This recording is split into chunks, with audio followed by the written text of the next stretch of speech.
नमस्कार साथियों, मैं यशपाल सिंह वघेल एक बार फिर से आपका हार्दिक स्वागत करता हूं आपके अपने YouTube चैनल एग्जाम योद्धा 2020 में। जैसा कि दोस्तों आपको पता है हम हिस्ट्री पढ़ रहे थे। हिस्ट्री में दोस्तों हमारा क्या चल रहा था, हिस्ट्री में हमारा मगध चल रहा था।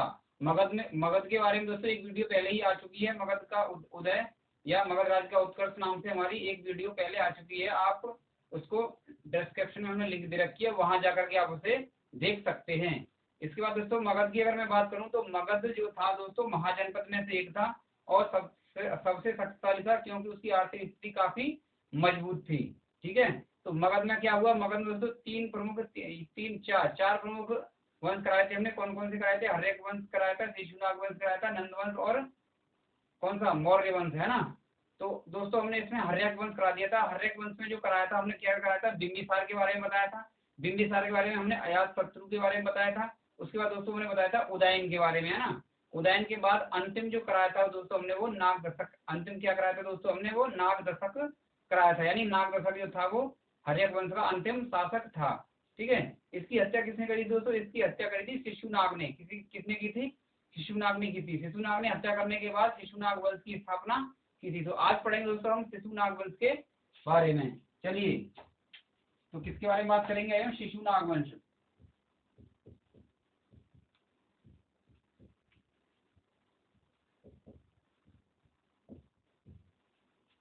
तो बात करेंगे हम शिशुनाग की, है ना। यानी संस्थापक की अगर हम बात करें, मैंने दोस्तों पहले ही बताया था जो पहला राजा होता है उसे संस्थापक बोलते हैं। किसी भी वंश का जो पहला राजा होता है उसे क्या बोलते हैं? हम संस्थापक बोलते हैं। तो चलिए, संस्थापक कौन था दोस्तों? इसका शिशुनाग था। और इसने क्या करा था दोस्तों? नाग दशक की हत्या करी थी। किसकी हत्या करी थी इसने? नाग दशक की हत्या करने के बाद ये गद्दी पर बैठा था। और कब बैठा था गद्दी पर? ये 412 ईसा पूर्व, 412 ईसा पूर्व, है ना। अगर इसकी आगे बात करें दोस्तों तो इसकी अगर राजधानी की बात करें तो इसकी राजधानी थी दोस्तों वैशाली। क्या थी इसकी राजधानी? शिशुनाग की राजधानी थी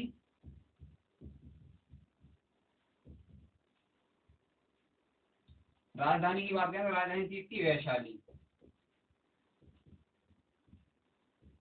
इंपोर्टेंट पॉइंट को हम लेकर के चलेंगे दोस्तों, क्योंकि हमें इसमें ज्यादा नहीं पढ़ना है। इनमें से कम ही आता है। जितने भी अब राजवंश आएंगे उनमें से बहुत ही कम पूछा जाता है। तो आगे अगर दोस्तों इसकी बात करें हम शिशुनाग की अगर बात करें तो इसने क्या किया था? अवंती को अपने राज्य में मिला लिया था। यानी अवंती को मगध में मिला लिया था, शामिल कर लिया था।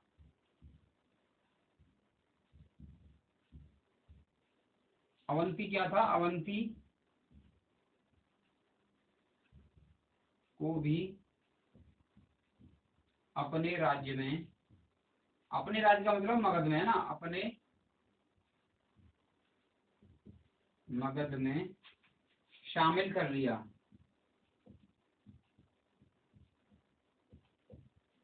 शामिल कर लिया।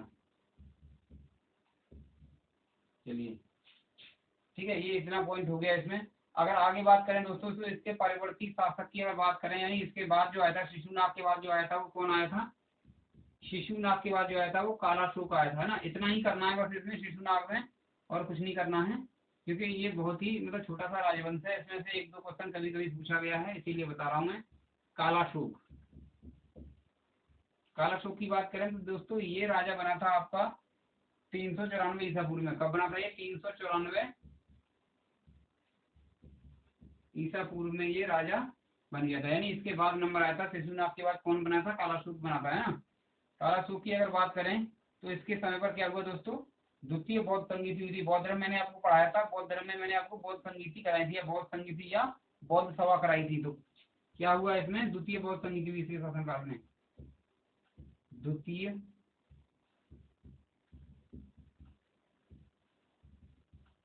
बौद्ध संगीति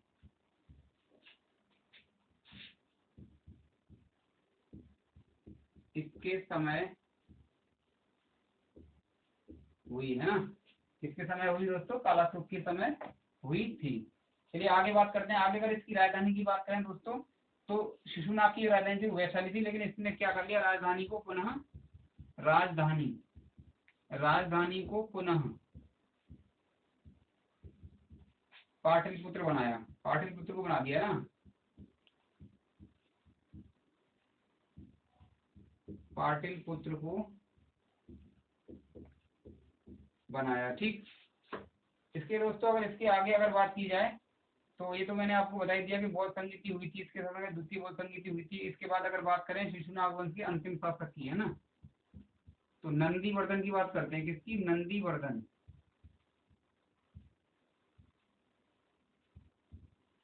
नंदीवर्धन की बात करते हैं। ठीक है, नंदीवर्धन की बात करें तो ये शिशुनाग वंश का अंतिम शासक था। क्या था ये? शिशुनाग वंश का, शिशुनाग वंश का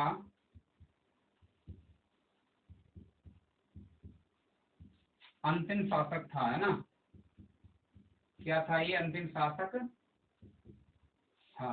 तो ये दोस्तों छोटा सा राजवंश था, ये हमने करा दिया इसके बारे में, इतने ही है। शिशुनाग के बारे में है थोड़ा बहुत, कालाशोक के बारे में है और नंदीवर्धन के बारे में। इसका जो है संस्थापक और ये नंदीवर्धन, इसको याद रखें क्योंकि कभी कभी पूछा जाता है कि शिशुनाग वंश का संस्थापक कौन था या शिशुनाग वंश का अंतिम जो था वो शासक कौन था, तो ये आपको बताना पड़ेगा। चलिए इसके बाद चलते हैं दोस्तों हम आगे। आगे अगर बात की जाए तो शिशुनाग वंश के बाद आगे आता है आपका नंदवंश। कौन सा आएगा दोस्तों? नंदवंश आएगा। तो चलिए आगे बात करते हैं नंदवंश की, है ना।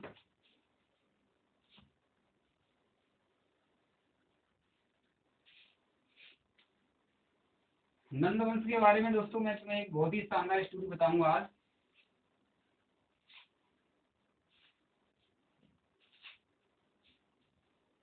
चलिए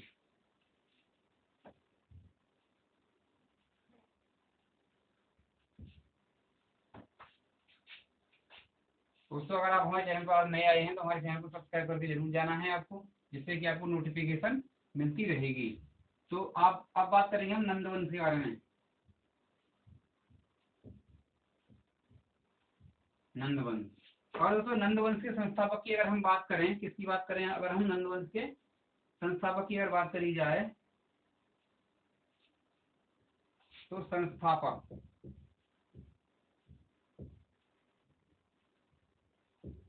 संस्थापक की अगर बात करें तो इसके संस्थापक थे दोस्तों महापदम नंद। कौन थे? महापदम नंद।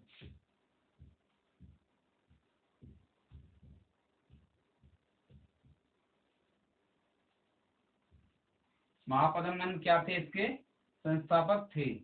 चलिए अगर महापदम नंद की बात करें तो ये गैर क्षत्रिय राजा थे। कौन थे ये? गैर क्षत्रिय राजा थे।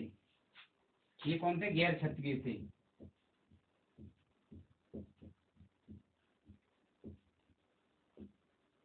गैर क्षत्रिय थे यानी ये थे कौन थे? गैर क्षत्रिय थे तो ये ऐसा माना जाता है ये कौन थे? नाई थे ये, है ना, नाई समुदाय से थे। नाई तो आप समझते होंगे ना, नाइयों का बिजनेस क्या है? बाल बाल काटना, है ना। वैसे तो अब कई कास्ट और हैं जो बाल काटने का काम करते हैं, सिर के जो बाल होते हैं ना। तो ये महापद्म नंद कौन थे? गैर क्षत्रिय थे। और गैर क्षत्रिय में कौन थे? ये नाई थे। ठीक है, आगे अगर बात करें इनकी उपाधियों की बात करेंगे। इन्हें कई बहुत सारी उपाधियां मिली हैं, तो इनकी उपाधियों के बारे में थोड़ा सा हम चर्चा कर लेते हैं। उपाधियां, उपाधियों की बात करें तो इनको उपाधि जो मिली है वो एक राट मिली है। क्या मिली है? एक राट, एक राट, है ना। एक राट के अलावा दोस्तों इन्हें मिली है एकाटक। ठीक है, ये हो गया। इसके अगर आगे अगर बात करें उपाधि में तो इन्हें सर्व छत्रांतक की उपाधि मिली है। किसकी मिली है? सर्व छत्रांतक, सर्व छत्रांतक। ठीक है, सर्व छत्रांतक की बात करें तो इसका मतलब ये होता है कि क्षत्रियों का नाश करने वाला। क्या है इसका दोस्तों? क्षत्रियों का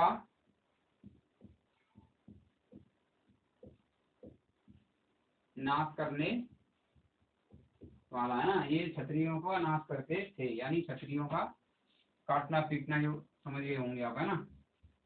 इनको द्वितीय परशुराम की उपाधि भी मिली थी। किसकी उपाधि मिली थी? द्वितीय परशुराम,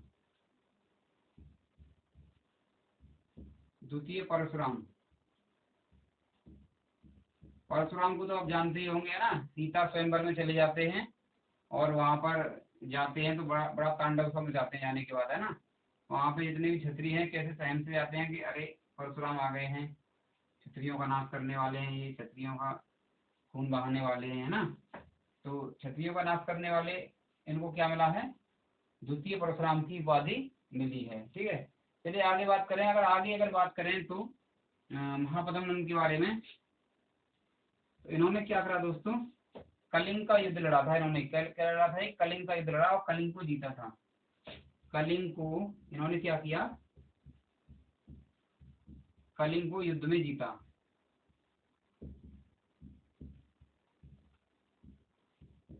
युद्ध में जीता, जीत लिया ना, कलिंग को जीत लिया। कलिंग ने एक मूर्ति थी जो जैन की मूर्ति थी, जैन की, है ना।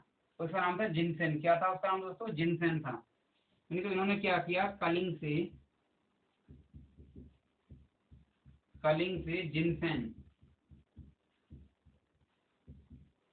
जिनसेन की मूर्ति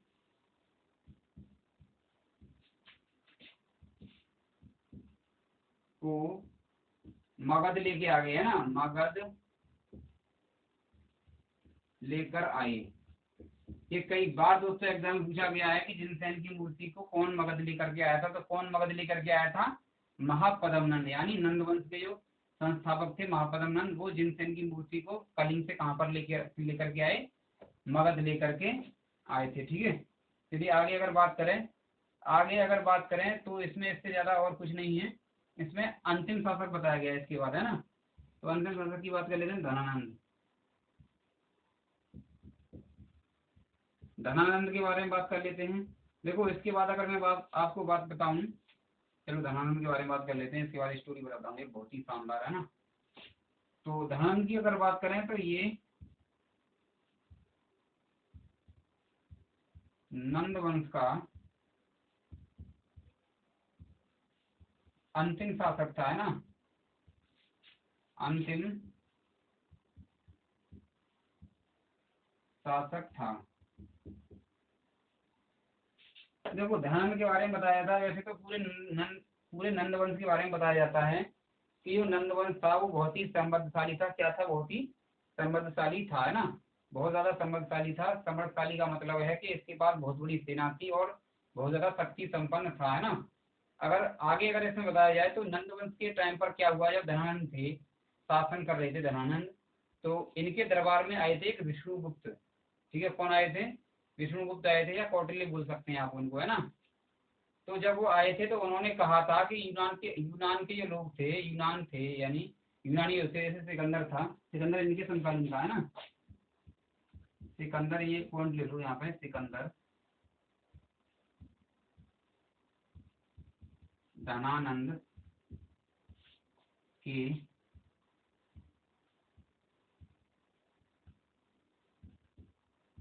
समकालीन था।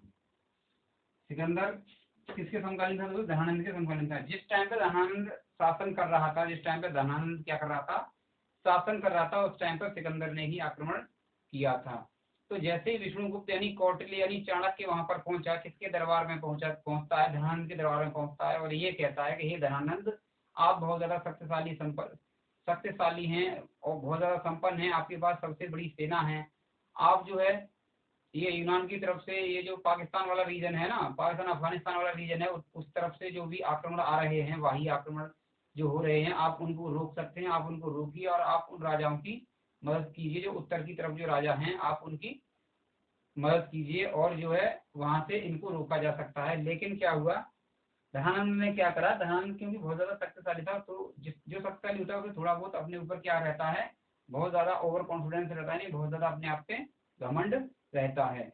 तो धनानंद ने क्या किया कि जो है बेइज्जती करी इसकी बहुत ज्यादा, चाणक्य की, और अपने दरबार से घसीटते हुए इसको क्या किया, बाहर द्वारपालों के द्वारा, जो अंगरक्षक होते हैं उनके द्वारा उसको बाहर निकलवा दिया।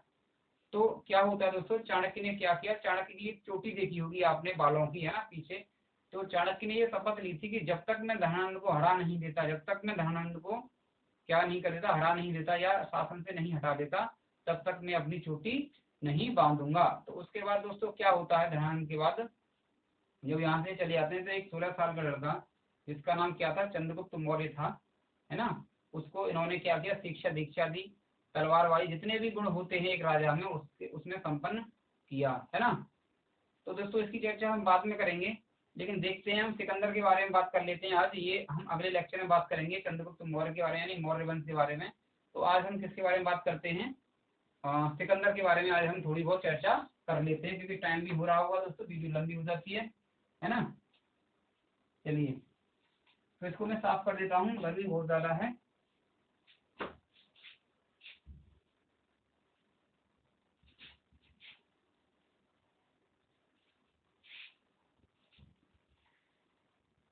सिकंदर की चर्चा करेंगे ना, सिकंदर की चर्चा करेंगे, उसके बाद अगले लेक्चर में हम क्या करेंगे, मौर्य वंश के बारे में आपको बताएंगे, है ना। तो आज कितना हो गया है, आज हो गया हमारा दोस्तों, आज हमने क्या करा दिया आपको, शिशुनाग वंश करा दिया और नंद वंश करा दिया, है ना।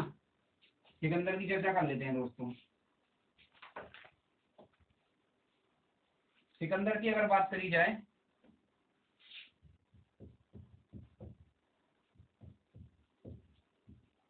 सिकंदर सिकंदर यूनानी था, पहले तो ये बात पता होगी आपको, है ना, यूनान का था, है ना।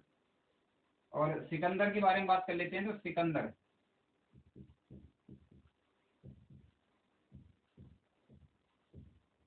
सिकंदर है ना, सिकंदर की बात करें तो सिकंदर का जो जन्म हुआ था, क्या हुआ था, सिकंदर का जन्म हुआ था, कब हुआ था। सिकंदर की अगर बात करें तो इसका जन्म हुआ था 356 ईसा पूर्व में। कब हुआ था, 356 ईसा पूर्व में, ठीक है। ये हो गया आपका।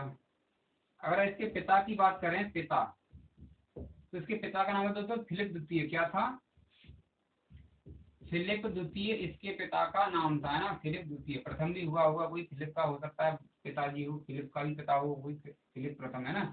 तो ये क्या है, फिलिप द्वितीय है, ठीक है। फिलिप द्वितीय के बारे में अगर हम थोड़ा बहुत चर्चा करें तो ये मकदूनिया का आया था। क्या था ये, मकदूनिया,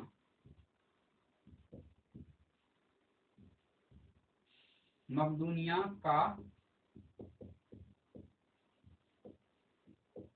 शासक था, है ना। फिलिप की अगर बात करें तो फिलिप की हत्या कर दी गई थी। कब हत्या कर दी गई थी, 329 में इसकी हत्या कर दी गई थी। कब हत्या कर दी गई थी, 329 ईसा पूर्व में इसकी क्या कर दी दोस्तों, हत्या कर दी जाती है, ठीक है। अब हत्या कर दी तो बचा कौन, बचा आपका सिकंदर। तो यही कुछ करेगा आप सिकंदर से। सिकंदर की बात कर लेते हैं। तो सिकंदर की अगर बात करिए तो इसके गुरु को भी वो देख लेते हैं, है ना। बिना गुरु के इंसान आगे नहीं बढ़ सकता है, ठीक है, इसीलिए गुरु का सम्मान करिए। तो गुरु की अगर बात की जाए तो गुरु कौन से इनके, अरस्तु। अरस्तु का नाम आपने काफी सुना होगा, है ना। चलिए, आगे अगर बात करें तो इसके भारत अभियान की बात करें, भारत विजय अभियान इसने कब चलाया था, भारत विजय अभियान,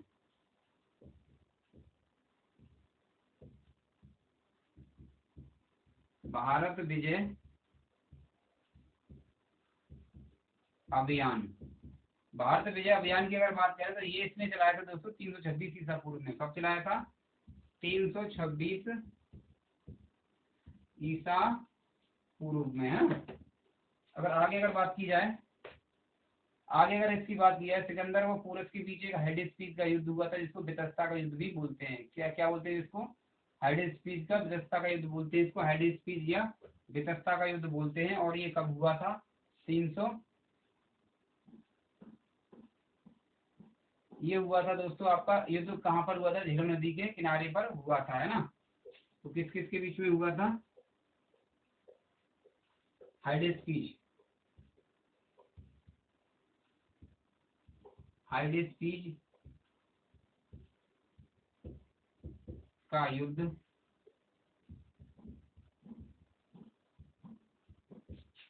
सिकंदर और पोरस के बीच,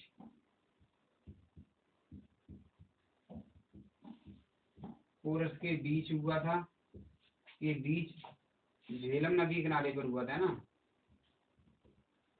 झेलम या बितस्ता नदी के किनारे, बितस्ता नदी के तट पर, ठीक है। इसमें क्या हुआ था, सिकंदर की जीत हुई, पोरस की हार हुई है ना। इसमें क्या हुआ, सिकंदर की जीत हुई।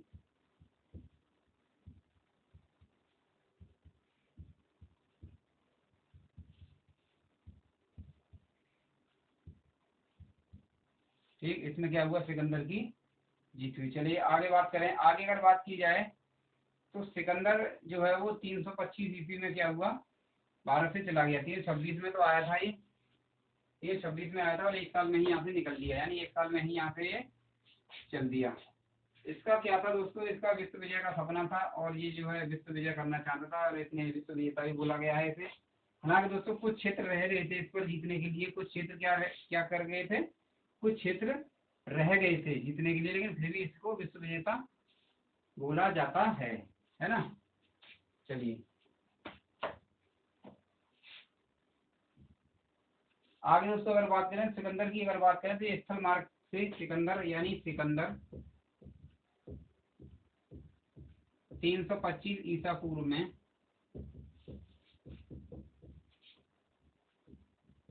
स्थल मार्ग द्वारा भारत से चला गया है ना। भारत से क्या हुआ, स्थल मार्ग द्वारा लौट गया है ना।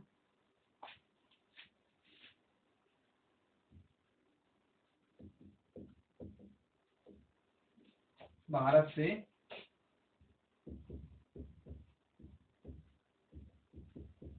वापस चला गया। ठीक है, भारत से क्या हुआ, ये वापस चला जाता है। आगे अगर बात करें इसके, अगर सेनापति की बात करें, सेनापति, तो इसका सेनापति दोस्तों सेल्यूकस निकेटर है ना।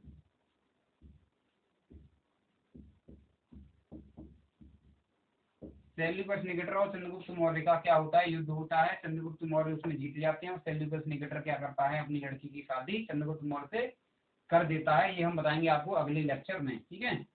सेल्यूकस निकेटर कौन है, इसका सेनापति सेल्यूकस निकेटर। अगर इसके जल सेनापति की बात करें, समुद्री मार्ग का जो सेनापति था, जल सेनापति, जल सेनापति की अगर बात करी जाए तो इसका जल सेनापति का दोस्तों कौन था, इसका नियारकस। कौन था जल सेनापति,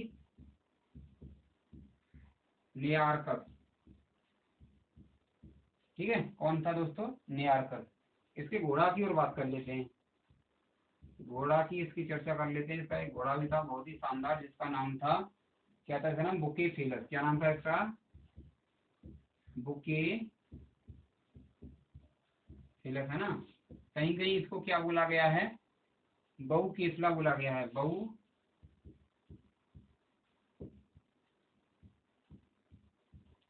केफला। क्या होता है दोस्तों, ये जो उच्चारण करते हैं, ये जो इतिहासकार उच्चारण करते हैं, यानी वो दूसरी भाषा में लिखा हुआ है, तो उच्चारण करने में क्या है, थोड़ा बहुत 19-20 हो जाता है ना, थोड़ा बहुत अंतर आ जाता है उच्चारण करने में, है ना। चलिए, तो घोड़े का नाम क्या हो गया आपका, इसका बुके फेलस। क्या हो गया, बुके फेलस या बहु केफला। ठीक है, इसके साथ दोस्तों लेक्चर को यही समाप्त करते हैं। इसके बाद हम अगले लेक्चर में कराएंगे जो भी कराएंगे। ठीक है, इसके अगले लेक्चर में हम क्या कराएंगे, शानदार युद्ध कराएंगे सेल्यूकस निकेटर और चंद्रगुप्त मौर्य का, जिसमें क्या होता है, चंद्रगुप्त मौर्य जीत जाता है और सेल्यूकस निकेटर अपनी शादी जो है चंद्रगुप्त मौर्य के साथ कर देता है। आई होप दोस्तों ये लेक्चर आपको बहुत पसंद आया होगा। अगर पसंद आया तो इस वीडियो को आप जो है लाइक करें, शेयर करें। अगर आप हमारे चैनल पर नए आए हैं तो इसको सब्सक्राइब करें। इससे पहले कि दोस्तों जितनी वीडियो आपको देखनी है तो आप जो है लिंक मैंने डिस्क्रिप्शन में दे दिया है प्ले लिस्ट का, आप वहाँ जाकर देख सकते हैं। और दोस्तों हमारी योद्धा ट्रिक की क्लास भी आती है, तो आप वो भी देख सकते हैं, उसकी भी लिंक मैंने डिस्क्रिप्शन में दे दी है। इसी के साथ मैं कहना चाहूँगा, स्वस्थ रहें, मस्त रहें, धन्यवाद।